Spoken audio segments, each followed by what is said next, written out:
Schedule caste जज नहीं है, शेड्यूल ट्राइब जज नहीं है, ओबीसी जज नहीं है। मैक्सिमम 78-80% जो है, 78-80% जो है केवल और केवल जो है सवर्ण जाति के जो है जज बैठे हुए हैं, और आप अपना कानून चलाओगे, ये कानून नहीं चलेगा।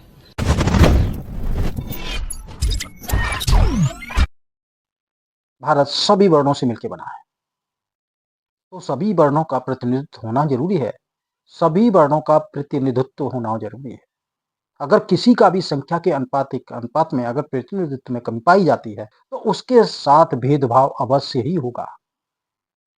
अगर इसमें कमी पाई जाती है, तो ये संसद में सवाल उठाए जाए और उस रेशियो को मेंटेन करने के लिए हर संभव प्रयास किए जाएं और 100% इसको कार्य इम्प्लीमेंट किया जाए, तो भेदभाव की गुंजाइश खत्म हो जाएगी। ऐसे यूजीसी SC ST एक्ट लाने की जरूरत नहीं पड़ेगी, क्योंकि उनके सुनने वाला कहीं ना कहीं उससे बैठा होगा, उस पैनल में तो जरूर बैठा होगा जो उसके साथ भेदभाव हो रहा है, उस प्रशासनिक विभाग में बैठा होगा जो उसकी सही बात तो बताएगा, सही बात तो सुनेगा, उसके साथ क्या हुआ है क्या नहीं हुआ है।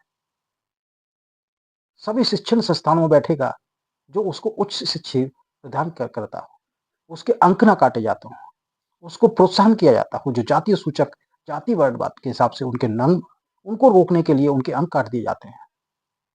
यहाँ तक कि परीक्षाओं में अलग अलग पालियों में डाल करके इन लोगों को अलग सेपरेट करके अलग अलग पेपर बना कर दे दिए जाते हैं।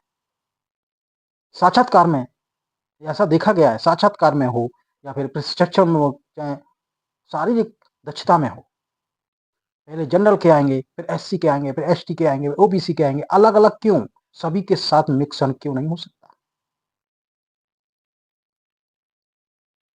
पहले जनरल के आएंगे, इंटरव्यू देंगे, फिर OBC के आएंगे, फिर SC के आएंगे, फिर ST के आएंगे, फिर माइनॉरिटी के आएंगे। ऐसा क्यों?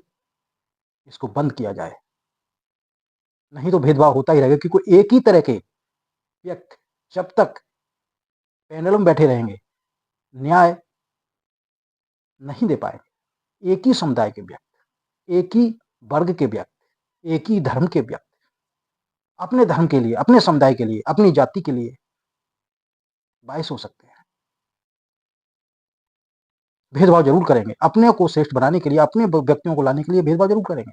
ये भारत दर्शन का सबसे कलंकित क्षण है, सबसे कलंकित कृत्य है, जो सबका विकास ना होकर के कुछ का विकास सबका विनाश की बात करता है।